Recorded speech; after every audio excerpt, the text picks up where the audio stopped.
think about 27 minutes. That wind is savage. I also got stopped by a locksmith who lost his beagle.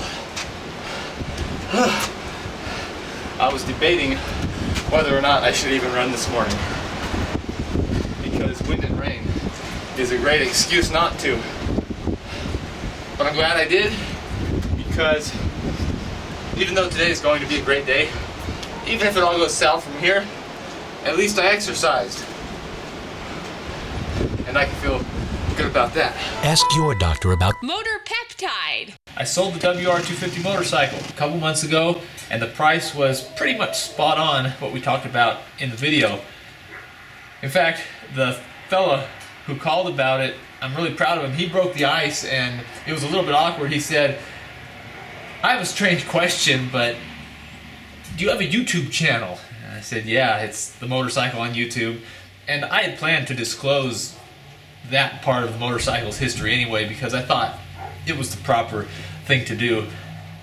But the guy bought the motorcycle, he was happy with it, I was happy with the price, and it added some validity to my thesis that you can buy and sell motorcycles and make a little side money.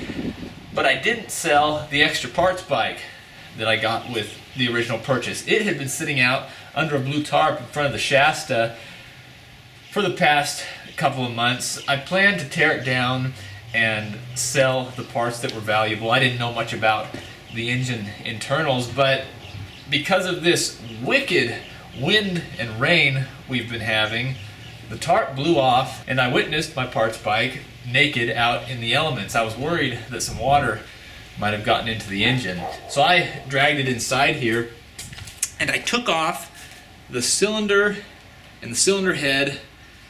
Little, if any, water got into them. In fact, I've got them over here if you want to examine them. The cylinder head looks good. 5 valves per cylinder. I was afraid some water got in here because this kind of pointed up right in the direction of incoming rain. But it's fine, and I'm hoping I can make a few simoleons off that. The cylinder is an interesting piece, although I don't think it's worth anything. I believe this is an aftermarket sleeve with a big bore kit, which is a really neat upgrade, except that it's really scored, and I think this is junk. Anybody want a mantelpiece? Maybe I'll send this to a lucky viewer if you're interested. But other than those two parts, I really haven't dug into this much. I mainly just wanted to make sure there was no water intrusion. If you look here though, come here camera girl and get a closer look. So for all you motorheads out there, you know, piston goes down, spins the crankshaft. But look here, if I hold this half of the crankshaft still, watch what happens when I wobble the rod. Watch over here. That is not right. There is some kind of catastrophic failure in here, and I'll probably dig into it while I'm taking this thing apart and let you know where the point of destruction actually happened. This engine failure reminds me of something that I haven't told anybody, not even the camera person. If you're like me, you don't particularly enjoy, either in real life or in movies or television, blood and gore, people getting hurt, people getting killed. I tend to have a natural aversion to watching that stuff. I don't like seeing people's arms get chopped off or shot through the head. I can deal with it if it's a movie I like, but I don't appreciate it for the sake of the violence itself. But it's very curious, and I'm embarrassed to admit it, especially since I don't consider myself an overly sensitive person. I'm not the lotion and sandals type, you might say.